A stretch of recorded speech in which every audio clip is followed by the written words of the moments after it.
Véritable success story de la radio Espace Guinée, les grandes gueules, détentrices des meilleurs scores radio en Guinée, de la meilleure émission talk show, a donné le créneau horaire du départ au bureau et du retour à la maison, récoltant depuis des années consécutives le titre d'émission la plus écoutée en Guinée, toutes catégories confondues. Un grand total de plus de 5 millions d'auditeurs ont été fidèles au talk show Les GG, diffusé jour après jour sur toutes les stations du réseau Adafo Média de 9h à 10h30, un exploit qui restera longtemps dans les annales de la bande FM en Guinée. Merci de nous rejoindre dans la deuxième partie de cette émission. Vous êtes au Fouta. Vous nous recevez sur 99.7, la même fréquence à Bokeh Centre et dans tout le Kakandé. La même fréquence également en région forestière à Zérekouré Centre, à Beila, mais aussi à Massintan. Merci de nous écouter également dans tout le Nabaya, à Kankan Centre. Vous nous recevez sur notre antenne régionale 99 tout court. À venir nous inviter, M. Jacques Bonimi, nouveau président de l'UPG. Et par téléphone, nous tenterons de joindre Maître Alfred Matos, qui sera en ligne depuis Paris. L'UPG, l'Union pour le progrès de la Guinée, qui a un nouveau président. Il s'agit de Jacques Bonimi, ancien commissaire de la CENI. Il a été porté à la tête du parti, laissé par feu Jean-Marie Doré à l'issue d'un congrès qui s'est tenu ce week-end ici même à Conakry. Tournez donc la page de Maître Alfred Matos, écarté de la présidence du parti pour défaut de résultats. Dans quelles conditions ce congrès s'est-il tenu et quelles sont les nouvelles orientations qui seront celles du parti? On posera toutes ces questions à M. Jacques Bonimi, qui va nous rejoindre tout à l'heure au quart d'heure. Il n'existe qu'une seule et unique USTG, a lancé vendredi Abdoulaye Sow devant la presse suite à un arrêt du tribunal de première instance de Kaloum dans le contentieux judiciaire qui oppose deux factions de la centrale syndicale USTG. Mais la faction USTG Mamoun ne l'entend pas de cette oreille. De toute évidence, pour celle-ci, la bataille est loin d'être terminée. Que reste-t-il à cette faction? Jusqu'où compte-t-elle aller dans ce bras de fer? Madame Marie-Yvonne Kumbassa, elle est de l'USTG faction Mamou. Elle va nous rejoindre dans cette deuxième partie. Du Rififi à la mine du projet Diandian dans la région de Bokeh, de nombreux travailleurs de la société Kobad, compagnie des bauxites et alumines de Diandian, ruent dans les brancards depuis ce matin. On essaiera de prendre donc le pouls de la situation aussi de ce côté avec donc un travailleur que nous allons tenter de joindre. Maf, votre vision, votre avis sur le geste de Cellou Dalein? Alors, c'est un geste qu'il faut saluer parce que moi je l'ai dit, l'élan de salut. Contrairement à Roby. Hein. Non, mais ce que Roby a dit, c'est pas faux. Ce que Roby dit, c'est qu'on pourrait aussi faire les choses autrement, c'est-à-dire ne pas accorder de l'importance que question électorale, c'est-à-dire quand il faut manœuvrer pour des postes et autres, mais lorsqu'il y a des problèmes comme ça qui touchent toute la population, qu'on sente qu'il y a une opposition qui existe. Et sur ce point, je suis tout à fait d'accord avec lui. Et en même temps, je salue ce geste du chef de file de l'opposition qui est quand même un pas qu'il faut saluer. Moi, depuis l'autre jour, je parlais de l'élan de solidarité qu'il fallait encourager, mais c'est dommage. Et c'est ce que je regrette le plus. Ce qui est dommage, c'est le fait qu'aujourd'hui, en Guinée, qu'on soit tellement dans la politique qu'on n'est même pas touché lorsque nos semblables ont des problèmes. Ça dépend de quel camp on soutient.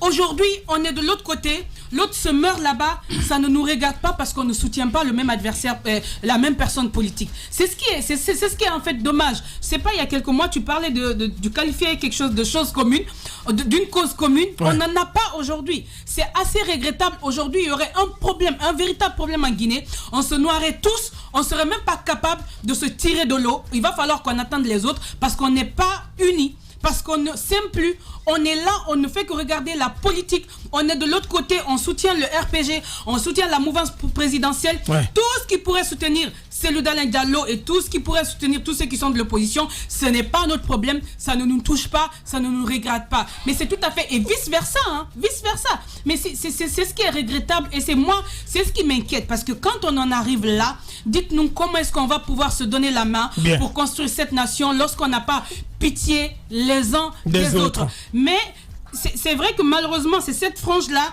de la jeunesse qu'on écoute, ce sont les mêmes, ils sont sur les réseaux sociaux, ils sont sur les antennes. J'ai encore de l'espoir parce qu'il y a cette grande majorité qui n'a pas droit à la parole, qui ne s'exprime pas souvent, qui n'est pas sur les antennes, qui est là, mais malheureusement, elle n'est pas entendue. Je pense que tout n'est pas encore perdu. On peut essayer de relancer, mais malheureusement, là où je perds espoir, c'est dans la volonté, au niveau de nos dirigeants, au sommet, de vouloir inverser les choses, parce que pour le moment, c'est ce qui se dessine pas, et au contraire, on est en train de bien s'installer aller, de bien s'asseoir dans ce désordre parce que oui, ça nous arrange et merci, c'est énorme. Allez-y, Jacques, pour clore.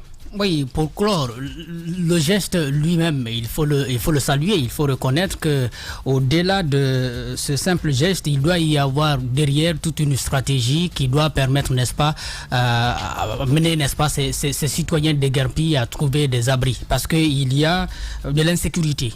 La dernière fois, nous y avons été la nuit, on a trouvé encore certains qui étaient encore sur place, qui avaient refusé ils n'avaient pas refusé de quitter, mais qui n'avaient pas encore trouvé où aller. Donc ils dorment sur place. À la Belle Étoile. À la Belle Étoile. Et donc il y a certains qui sont exposés à d'autres dangers. Il faut bien reconnaître qu'il doit y avoir une solidarité beaucoup plus grande pour aider, n'est-ce pas, ces citoyens à trouver des abris. Maintenant, par rapport à la proposition de Roby, ce serait politiquement incorrect. Je parlais tout à l'heure de la complaisance des gouvernements précédents. Lorsque les zones ont été identifiées, il devrait y avoir une stratégie derrière qui allait permettre non seulement de mettre des signaux ou alors de les sécuriser. Ça devrait être protégé. Et ces gouvernements précédents, malheureusement, qu'on le veuille le dire ou pas, les opposants actuels ont appartenu à ces gouvernements. Ce serait politiquement incorrect de voir Cellou Dalein Diallo entreprendre une démarche qui consisterait à contraindre, n'est-ce pas, le pouvoir à trouver la meilleure méthode pour sécuriser, n'est-ce pas, les citoyens. Maintenant, l'autre chose que je voudrais ajouter rapidement, parce que on parle de l'attention que l'État doit avoir pour les Guinéens. On est en train de chasser des Guinéens sur un domaine réservé de l'État. Les domaines publics maritimes sont les domaines de l'État. Ces domaines-là sont aujourd'hui occupés par des nantis, mais également des étrangers. C'est très grave. Oui, la corniche, beaucoup de corniches. À chaque fois que j'en parle, je pense à l'hôtel qui est à côté d'Ignace Dine. Ouais. Lorsque moi j'ai vu un chantier là-bas, je pensais que c'était l'agrandissement de Ignace Dine. De cet hôpital. Mais c'est un hôtel qui y a poussé.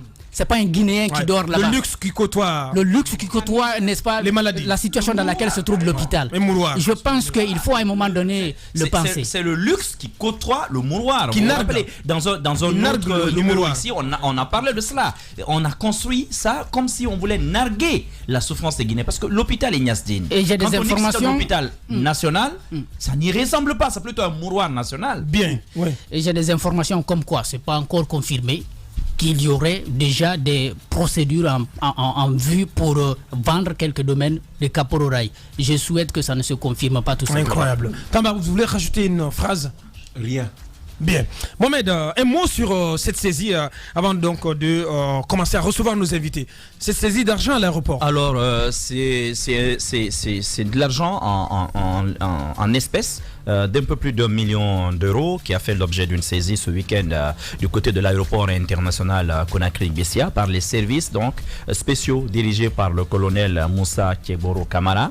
Alors, le jeune homme qui a été arrêté est toujours détenu donc par les services spéciaux du colonel, mais on apprend que derrière lui, en fait, il s'agirait de l'argent plutôt de cet homme d'affaires Tidiane Koïta. Tidiane Koïta, vous vous rappelez, dont le nom avait transpiré dans l'affaire des 21 millions de dollars, notamment du côté de la BCRG, mais c'est un orpailleur. Personnellement, je me pose des questions. Je ne connais pas le monsieur, mais j'ai entendu ce matin le colonel discuter avec donc, un collègue sur le sujet et tout ça. Et j'ai posé des questions. Parce que pour sortir de l'argent du pays, au-delà de 10 000 euros, vous devez nécessairement avoir un certificat de douane.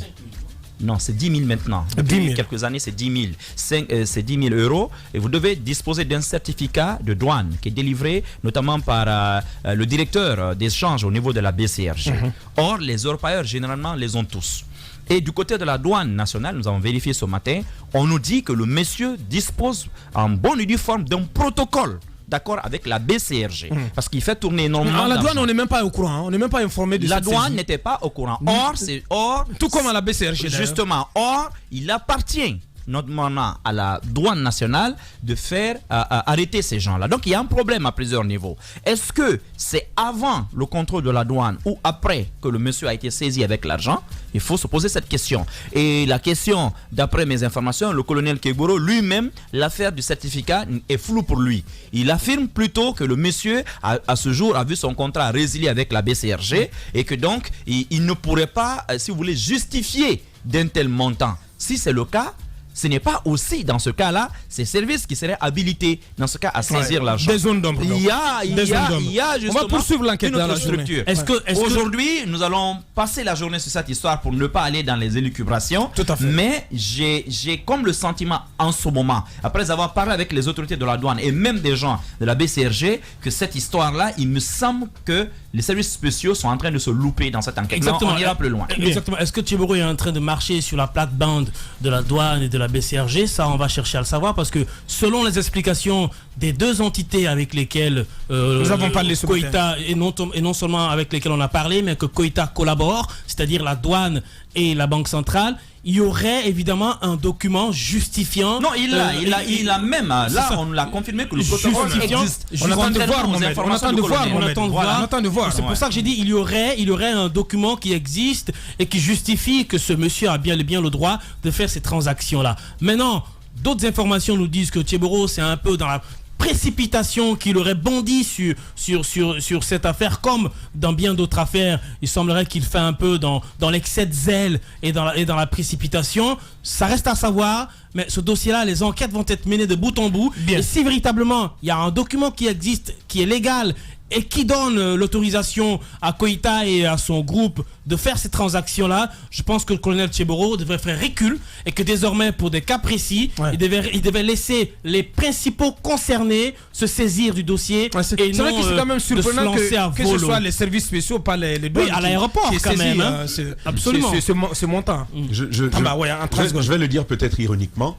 Quand les services de Moussa Tchéboro ont été créés, il s'est agi de lui apporter sa lettre de mission. Bon, on dit Tchéboro, domaine de compétences, on a écrit sur une feuille blanche entière tous les domaines. C'est-à-dire, il est dans tout. Il fait tout, il a compétence en tout, il connaît toutes les... Lui, il est partout. Finalement, c'est là le problème. Et vu que le droit est très très rattaché à la forme, aux procédures, il y a un conflit de... ça détruit tout. Ça détruit tout. Même quand c'est fondé, la manière... les avocats n'ont qu'une chose à faire, questionner la forme. Si la forme est à coup sûr, Tchéboro il se loupe toujours sur la forme parce qu'on a dit domaine de compétence, tous les domaines. Bien. C'est ce qui arrive. La suite dans un instant. Radio Espace, les grandes gueules. Leur spécialité, c'est la démesure totale. Tant qu'ils ne changeront pas, nous ne changerons pas non plus. Les grandes gueules, à suivre tous les jours sur la radio d'opinion. Radio Espace.